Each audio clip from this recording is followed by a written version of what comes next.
Hey guys, how you guys doing? Welcome back to the channel. It's great to see you guys. Thanks for clicking that thumbnail to watch this video. But before we start the video, I'd like to invite you to please join my channel. Secondly, if you're new to the channel and you haven't yet, please hit that subscribe button. Also, don't forget to hit the thumbs up button and the bell notification so that way you get notified for every video that I make.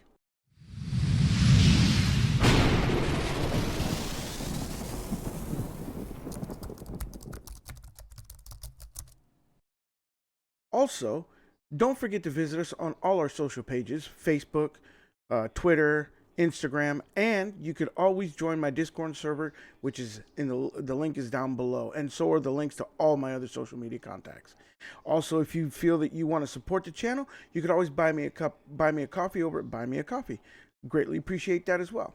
So in today's video, we're going to take a look at a distribution that is one of the longer running distributions in the Linux ecosystem. And that is Ubuntu's 2304 Lunar Lobster.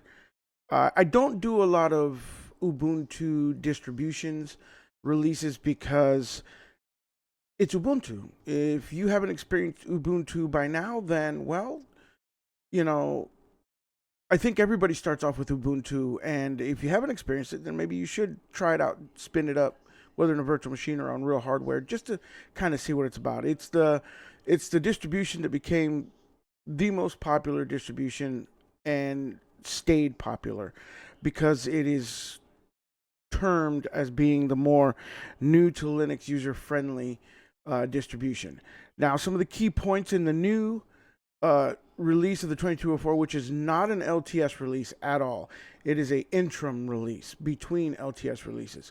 Is that they've updated the packages. The Linux kernel is at 6.2 now. It is got built-in support for Rust, obviously, the Rust modules, and it has Rust modules in it, and also performance boost for the Intel Skylake CPUs, more specifically, with call depth tracking, support for the Intel Arc cards, new Intel TDX guest driver, support for the Sony DualShock 4 controller or gamepad. Also, ZTS compression is been updated, and new hardware support for various performance and security involvements or improvements. Sorry. System D is at 252.5. OpenGDK, .NET, Golang, Rust, Python have all been updated and included in it as well. A few other things that are worth mentioning is Ruby has been updated, and NetPlan has been. As far as the desktop is concerned, that's all under the hood stuff. Now, as far as the desktop is concerned, you're looking at the new installer that was written in Flutter is implemented, and it's actually pretty doggone sexy. I'll probably do a video showing the reinstallation of it. I just wanted to get this review done because it's using the new installer. It gives you the option to go between the minimal and the full disk installation, which is not abnormal. That is something they've done for a while. But what was really cool is you had the choice between light and dark right off the bat. So you can install a dark theme right off the bat or a light theme. It was pretty cool. Also, GNOME is at GNOME 44. Firefox is at as 111, not 112. LibreOffice at 7.5. And Thunderbird is at 102. So some of the subsystem packages is BlueZ is there. New cups filters have been imported. Network managers at 1.42. It uses Pipewire and XDG desktop portal and Poplar 22.12. So that's kind of the technical aspect of what they've done with it. That's pretty much so what we got going on. So let's go ahead and take a look at the desktop and see what it looks like. I have it installed and up and running, and this is what you're greeted with. I love one of the things that I'm glad they moved away from that god awful, like this orange, but it was way brighter orange theming that they used to do all the time. Like this over here, if you look at this Ubuntu Software Center, that orange in the icon there, that it was brighter than that, but it was It was god awful. I hated it. That's one of the things I hated about Ubuntu. But I always loved how they always have the in the celestial background of some form, or like just misted in or whatever, the animal of which they name their desktop with. That's kind of what they're known for, and they stay true to that. And I give props to that. I really enjoy it. So this desktop is obviously the GNOME 44 edition because that's their flagship. You could install, I believe, KDE on it from the repositories, but GNOME is their flagship. So either way, they have this bar on the side, which is where they pin your commonly used applications that most people use, like Firefox, Thunderbird. Firefox on launch is always first launch is always takes a while. So if we look at the about, go to About Firefox, you're going to see it's at 111. We are normally at 112 right now, I believe is the current version. So it's a few iterations behind, but that is why Ubuntu tends to be more stable as far as, even in their interim editions, they're very much so more stable than your rolling release editions, and that's because of the packages that they curate. Now, they do have snaps installed of different varieties, and things are available in that. So understand that if you're not a snap person, then Ubuntu is not for you, because 99.9% of their applications are definitely snaps.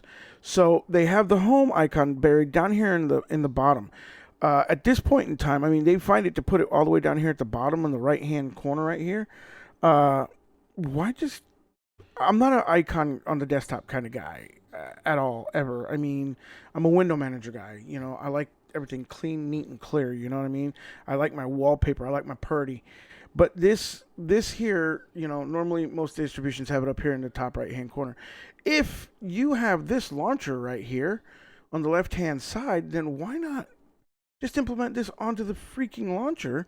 Instead of just the regular. Well, it is actually. So why even keep it on the desktop? Because when you click on the home folder, it should open you right up to the launcher. Yeah, it's the same thing. So why have it on the desktop? That's what I don't understand. Can you at least right click on it and remove? Probably through some. I don't know. I guess not. Maybe you can switch it to whichever folder it is that you want. I guess I don't know. To me, that's a relic of days past that should go away. I don't know. Tell me what you think in the comments down below. Are you an icons on the desktop kind of person or not? But either way, so we'll continue with this. So you've got the GNOME centric panel up at the top. As you can see, you got your activities button over here, which when you pull that down, that definitely opens up your virtual screens, and you can pick which one you want. Over here on this bottom panel is where you get to your applications, just so you can see, because most people are used to having this pop up and then a dock pops up down here down below, and then you click on the dock and it shows you your other applications. Well, no, that's one of the customizations that Ubuntu does for themselves. In the center you have the date and time app, which when you click on it gives you your notifications and of course your days, and you can click on it, and then I think you can click in here and it should open up calendar and you can add an event. So there's that interaction. And then over here is the tray that has been redone with GNOME 44, where you have your power session is in a different compact form. You can switch between power mode, wire balance. You can add things here. Through GNOME extensions, you could also add more things here to the tray, such as settings managers and that kind of stuff. It's got Shotwell, I believe, is going to be the screenshot tool. And of course, here is where you get to your regular standard GNOME-centric settings panel. And as you can see, it's your standard GNOME settings panel. This obviously does not have GNOME extensions installed, so if you want to do any kind of customization whatsoever, add panels, add things to the panel, widgets and stuff like that, then you're going to have to install GNOME tweaks and GNOME extension. That helps you fully customize GNOME. Or the GNOME desktop, as well as any Ubuntu distribution. So there is your PSA on that one, if you're new to GNOME and have never used it before.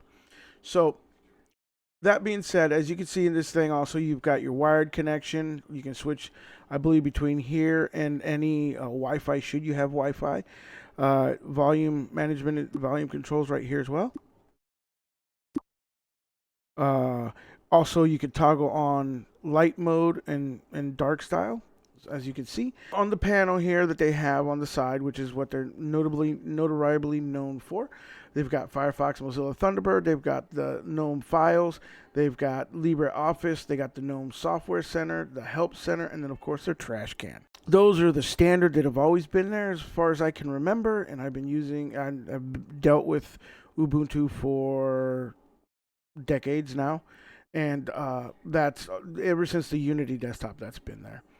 And so you can maybe before Unity, I can't. Yeah, I think before you, maybe a little bit before Unity, there was a customization that you could add onto it that would apply that there. But Unity is when they completely incorporated it into their actual ISO.